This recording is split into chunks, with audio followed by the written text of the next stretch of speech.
Hey everyone, welcome back. In today's video, I'm going to go over 10 inexpensive and easy accessories you can add right now to your 4th gen Toyota Tacoma. Let's go.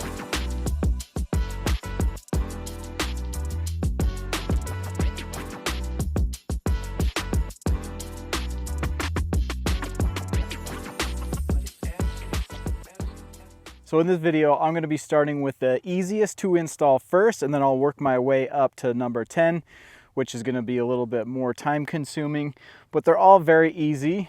But I'm going to start with the easiest and then work my way up. I'll make sure to put all of the links down in the description and part numbers if I have them, so that if you're interested in getting some of these, you can just check out those links down below. Coming in at number 1 is this 12 volt USB adapter that you can plug in into your cigarette lighter here. Highly recommend getting one of these because there is no normal USBs in the 4th gen. So we have USB-C chargers here, but we don't have normal USBs. So it's kind of really needed actually. You have the wireless charging here for your phone, and then you have USB-Cs here, but this is also a USB-C. Most of you guys are gonna have just a USB charging cable like myself. Then once you got that plugged in, all you gotta do is plug in your USB. And then just like that, you have another charging port. So this is USB to USB-C, so I could plug my phone in here. So I highly recommend getting one of those. I snagged this one off Amazon. Coming in at number 2, I have these 2 blank spots here. This one would have been for the stabilizer disconnect bar. I don't have that option on this truck. It's the only option that I didn't get. So this one is blank, and then this one here would have always been intentionally blank. This one is exclusively for the auto start stop button, and that only comes on certain lower trims. So this one always would have been blank, and I don't like that it looks blank, so I think we're gonna need to put something here. And voila, we have the taco button and the eject seat button. I think they turned out pretty good. Adds a little bit of personality, and now they're not blank anymore. All right, so here is a look at the all-weather floor mats. These are the OEM ones. I ordered these from the dealership. They're about 150 bucks. They're okay. However, they're a little bit different than the 3rd gen Tacomas. Let me show you the difference, and that's in the back seat here. So in the back seat here, it actually comes in 2 pieces. So I wasn't really happy about that, because in the 3rd gen, it would start here and it would wrap around right here. But now the carpet is exposed. So I'm not really happy about that. So I would actually recommend going aftermarket. And I'm really excited because Triple Aligners is going to send me one of theirs. And I'm really excited because it looks like it's going to be a good fit. Number 4 is a bed mat. Super easy to install. You basically just roll it out. Here is the part number. I'll be sure to put a link down in the description. This is for the 5-foot bed, and if you don't have one of these guys, it's an absolute must. This one is super grippy. It fits really well.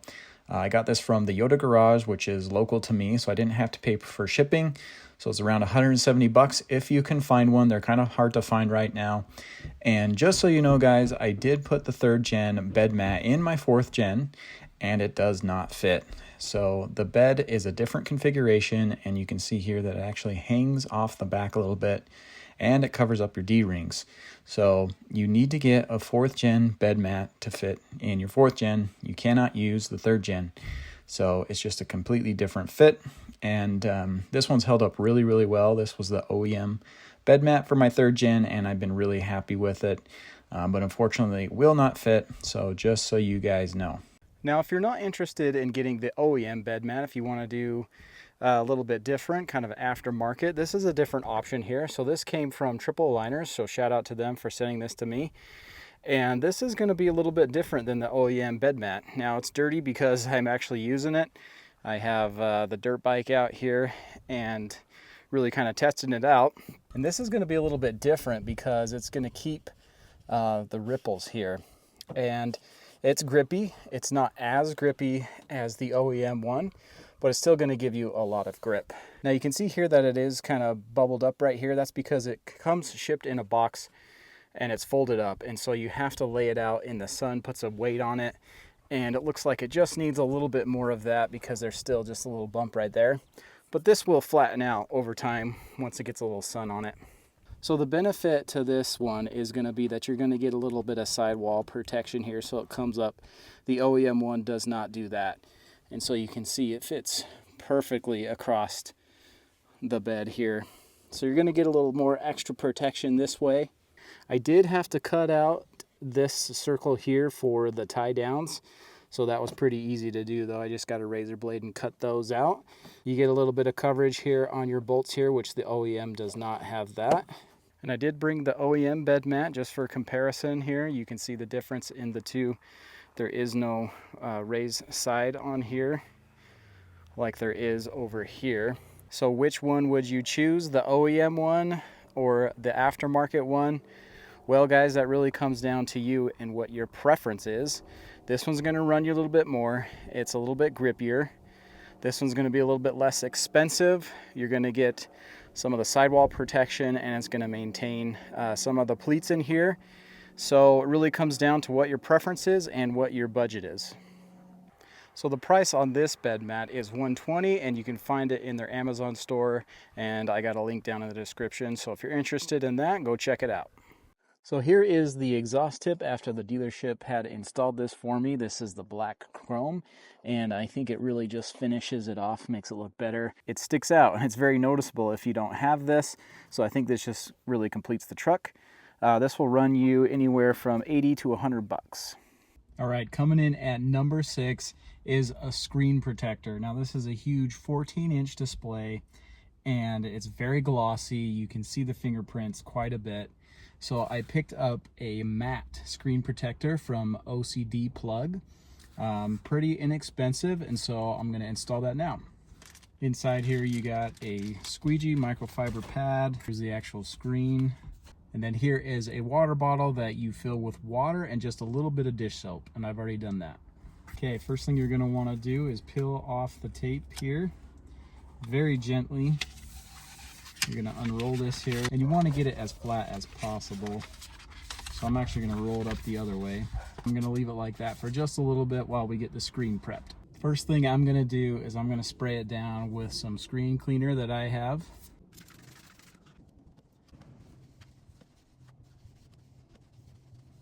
Okay, that looks pretty dang clean. Next thing, I'm just going to tape this microfiber towel right here so that I don't get a lot of the components all wet.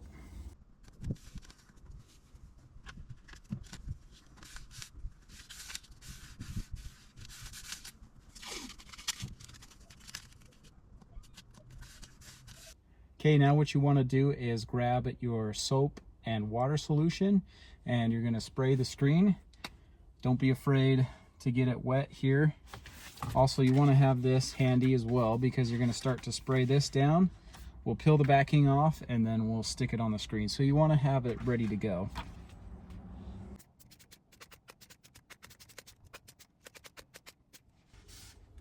Okay, and then you just peel it. And as you're peeling, you're going to want to spray it. Like I said, don't be afraid.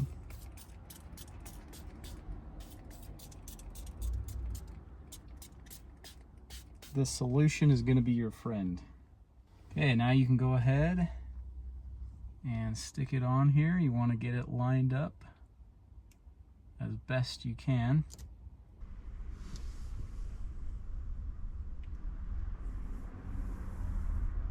Okay, I've got a really good fit.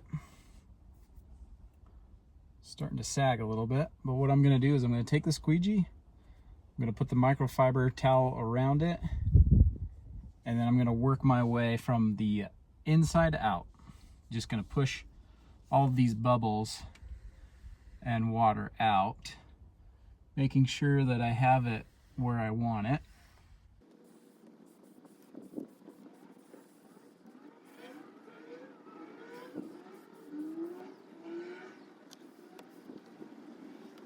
Oh yeah, fits like a glove. So far, no bubbles, which is great. Really just kind of working the edges right now. All right, that's like one of the easiest things I've ever done. Seems like sometimes it just never goes the way you want it to, especially when you're applying something like this. I've applied vinyl before, and it was just a nightmare, and this was nothing like that. This was super easy. Fitment is perfect. I'm seeing no bubbles. All right, so here's a look at it fully applied. Has a matte finish to it, and you can see there's a little bit of discoloring right here, and as it dries, that's going to go away. But let me turn on the vehicle here and you can see what it looks like now. Okay, so here's a look at it. Everything touches the same, feels very normal. It's just going to hide all the fingerprints, and it's going to remove some of the glare, which is really nice. So this has a matte finish to it, and it's not going to be so shiny, so it solves those two problems. Coming in at number 7 for ease of install is going to be the Tacoma inserts on the back of the tailgate here. This is the part number here, and again, I'll leave the link and part numbers in the description so you can check those out. So just to show you a little bit about what this kind of material is made out of, it's a matte finish, and they're very flexible, so they're not rigid.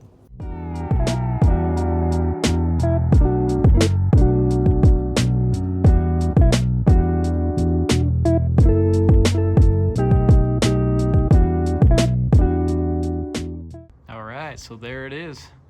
Turned out really good, easy to put on. I think it just makes it pop just a little bit. I like that these are kind of a matte finish. So I think it looks really good. Looks nice with the blacked out badging. All right, coming in at number 8 is billet D-rings and billet tie downs. I'm super excited about these guys.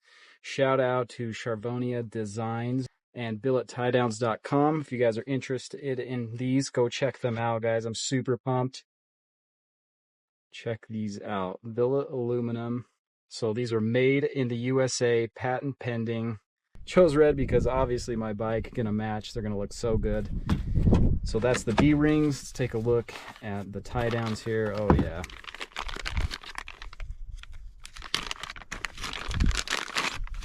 Oh man, these feel so good. These are gonna be way beefier than the OEM stuff. So install is going to be super easy on this. All you got to do is remove the factory bolt here. So once you've got the factory D-ring removed, you can go ahead and put the bolt in.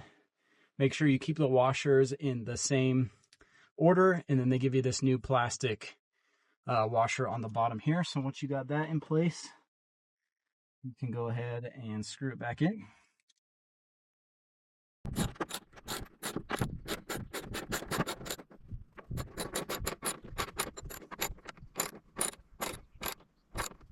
All right, you're going to want to torque these down to the recommended torque spec.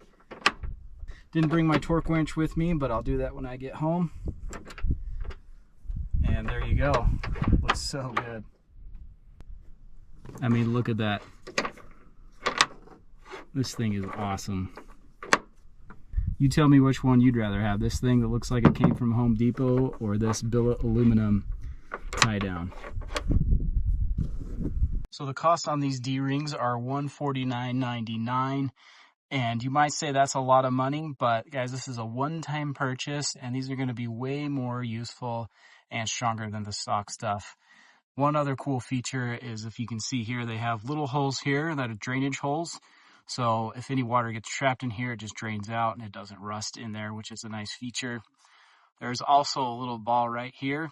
You can see that when you push it down, it just locks in place. So very cool. One thing I do want to point out is that if you do have it open like this and you close the tailgate, it does overlap here a little bit. So you just want to make sure that these are closed. These are the bed tie downs. This is going to be very straightforward. You're going to use your same bit that you did with the D-rings.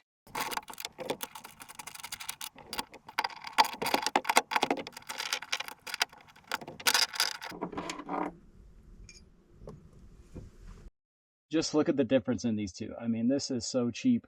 This is high quality billet aluminum right here, guys. So happy to get rid of this. Glad to replace it with this.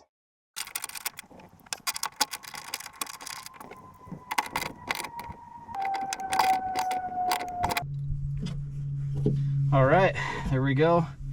They recommend torquing these down to 20 pound-feet. I don't have my torque wrench with me, so I'll do that when I get home. But that looks way better. Super happy about that than the OEM ones.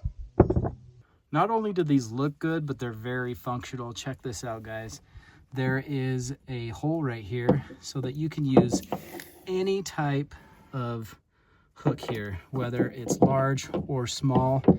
You get a good hook every single time. Coming in at number 9 is window tint. So if you're going to do this yourself, it's going to be much more time consuming. However, I am not. I'm going to take mine to the dealership. They're going to do it for me. They're going to do the passenger and driver's side front windows, and it's going to be $150. And so that's just part of when I purchased the truck. I kind of just had that wrapped up into the payments. You can see the back window here is actually pretty good, but the front windows definitely need it. I brought my window tester, so 100% VLT would mean that 100% of the light is able to pass through. So let's see what the front window is at right now. So it's saying 79.2 visible light transfer. So it's saying basically 79% of the light can transfer through. So the lower the number, the darker the tint is going to be. So right now, it's not very dark at all. Now let's test the VLT on the back window here. We know it's quite a bit darker. Let's just see what the VLT is. So it's reading 25.9%, which is pretty good, and we can tell that's quite a bit darker than the front. All right, here's a look at the windows after the dealership. So they tinted the passenger and driver side to 35%. I got my trusty tester right here. There we go. So the number we're looking at there is the VLT, which is 34. Pretty happy with it. I think I could have gone maybe a little bit darker because you still can see in a little bit, but it is definitely an improvement from stock. All right, and last but not least, number 10 is a dash cam. So this is the Garmin Mini 2 that I had on my 3rd gen Toyota Tacoma, and I really enjoyed it. And I have a full video on that if you're interested in checking that out. And in this video, I'm not going to show the install. I'm actually going to do a separate video of that. So be sure to subscribe so that you can follow along and be notified when I put that video out, because it's just going to take a little bit more time than I have in this video. But I highly recommend getting one of these. My plan is to use the Dongar Technologies adapter and the dash cam here. This is how small it is. So just for comparison, you can see it's about the size of an Apple Watch. So it's pretty small, which I love, and I've really enjoyed the quality. So I should have everything I need with the Dongar Technologies adapter to just have everything mounted up under here, because this rearview mirror has power. And so I should be able just to tap into the power that's here with the adapter. And then this is really easy to mount, and I should have it all kind of tucked up underneath here so that it's not very visible. So there you have it. Like I said, I'm going to do a separate video on this, so be sure to subscribe, follow along so that you can watch the full install and review on this camera in the 4th gen Toyota Tacoma. And that wraps up all of my top 10 inexpensive accessories that you can install right now.